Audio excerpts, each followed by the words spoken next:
कहानी शुरू होती है और हम देखते हैं एक आदमी को जो अपनी जान बचाकर सोल्जर से भाग रहा होता है।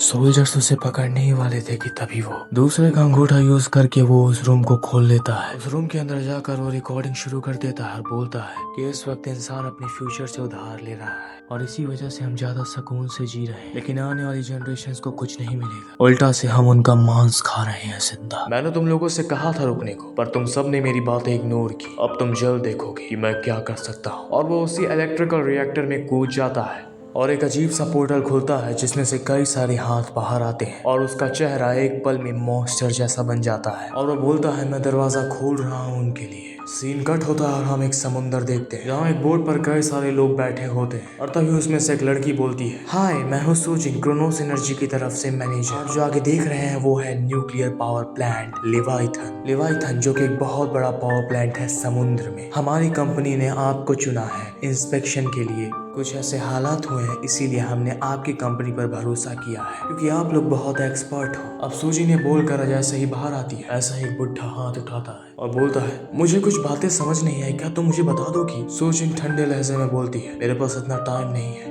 आप वो डॉक्यूमेंट्स पढ़ लीजिए। और वो चुपचाप आगे बढ़ जाती है। तभी वो बुढ़ा अपने बगल वाले से बोलता है, यूं तुम इतने उदास क्यों? क्या ये इसलिए है क्योंकि सूजिन ने हमारी कंपनी छोड़ दी और क्रोनोस में काम करने लग गई? अरे जाने भी तो, वो तुम्हारी पत्नी है और वैसे भी अगर उसको कहीं बेटर अपॉर्चुनिटी मिली है तो वो काम करेगी। मुझे लगता है हमारी कंपनी उतनी बेहतरीन नहीं है उसके लिए, पर जो भी हो उसने ही हमें ये काम दिलवाया है। और वैसे तुम लोग शादी कब करने वाले हो? अभी यूनहो बोलता है, बहुत हुआ डैड, इतना काफी है, मैं भी आ रहा हूँ अपना सामान लेकर। वो सामान अपना उठा ही रहा होता है कि वहीं पे सूजिन आ जाती है और बोलती है, क्या तुमने अपने डैड को नहीं बताया कि हमारा ब्रेकअप हो गया है? वो बोलता है नहीं। सूजिन कोल्ड वॉइस में बोलती है, तो तुम क्या चाहते हो कि मैं बताऊं उनको? वो बोलता है, मैं बता दूंगा उनको जब ये जॉब खत्म हो जाएगी। अब इनकी बोट आ जाती है लेवाइथन पर। एंट्री गेट पर भारी आर्मी तैनात होती है। मैं हूँ योंग्यू, यहाँ का टीम लीडर और इंचार्ज सिक्योरिटी के लिए लेवाइथन। वो सबसे बोलता है, तुम अपने पैसेंजर कार्ड और डॉक्यूमेंट्स मुझे दे दो और फिंगरप्रिंट्स भी, ताकि आपका फिंगरप्रिंट आईडी बन सके। फिर वो यूनहो को टोकता है, समझ आया तुझे? तुम लोगों को लगता है ये कोई एयरपोर्ट है या तुम लोग कहीं वेकेशन जा रहे हो? यूनहो ठंडे लहजे में बोलता है, हम समझ गए ये क्या है। तभी बीच में एक मैनेजर आ जाता है, बोलता है, सभी लोगों की माफी चाहता हूँ पर यह बहुत टॉप सीक्रेट जगह है और आप लोगों को अनऑफिशियल तरीके से यहाँ बुलाया गया है। तो आर्मी वाले जो बोले आपको बात माननी पड़ेगी। तभी यूनहो सूजिन को देखता है और उसे एक अजीब सी फीलिंग आती है। पर जो भी हो वो लोग आराम करने एक रूम में जाने लगते हैं और जाते वक्त उनकी एक टीम मेंबर पूछ लेती है कि आखिर इतने समुद्र के बीच और सुनसान जगह पर एक पावर प्लांट लगाने का क्या फायदा?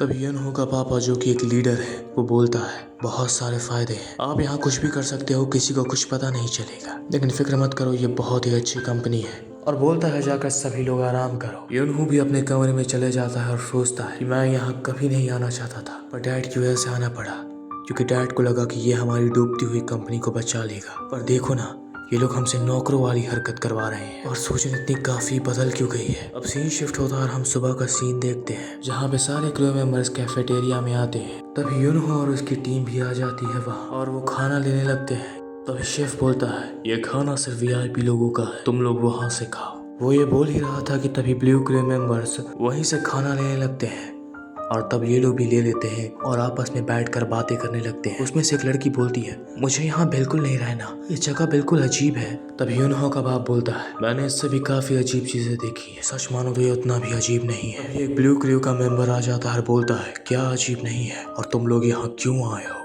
क्या तुम लोग को पता भी है कि यहाँ का कैप्टन और सीईओ गायब है और वैसे भी तुम लोग का यहाँ क्या काम है? तभी यूनहो बोलता है, आखिर तू इतनी रूडली से बात क्यों कर रहा है? तभी उसका पापा उस पर चिल्लाता है और बोलता है, चुप रह तू, मुझे माफ करिएगा, हम यहाँ सिर्फ इंस्पेक्शन के लिए आए और हमारे पास अभी ना डॉक्यूमेंट्स है तो हमें थोड़ा इंतजार करना पड़ेगा। अब यूनहो को वही आर्मी वाला एक गंदी नजर से देख रहा होता है। सीन शिफ्ट होता है और ये लोग इंस्पेक्शन के लिए जाने लगते हैं क्योंकि इनका डॉक्यूमेंट आ चुका था। वो लोग वहाँ एक रिएक्टर देखते हैं और उसके अंदर पानी ही देखते हैं। तभी उनका अलार्म पिप पिप करने लगता है। वो लोग गेट खोलने की कोशिश करते हैं पर वो नहीं, वो बाहर से लॉक हो गया था।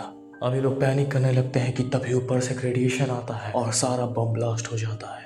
यूनहो उसी पानी की टंकी में गिर जाता है। वो इलेक्ट्रिकल रॉड टच करने ही वाला होता है कि तभी वो बच जाता है और फिर वो देखता है कि एक मॉन्स्टर्स उसके टीममेट्स को एक एक करके खा रहा है। अगर आपको इसका सेकंड पार्ट चाहिए तो मुझे सब्सक्राइब करके कमेंट में पार्ट 2 लिख दो।